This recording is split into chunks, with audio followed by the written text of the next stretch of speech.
Hi guys, good morning! Ang oras natin ngayon ay 3:30 AM.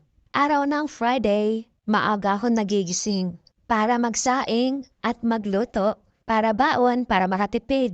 Hindi na kailangan bumili ng pagkain sa labas. Kaya para makatipid, kailangan masipag ka magluto para sa sarili. Kailangan masipag gumising sa umaga para mag-prepare ng babaunin. Mas maganda pag sarili mong luto para alam mo na malinis at maayos pagkakaluto. Kaya mas maganda na magluto kaysa bibili.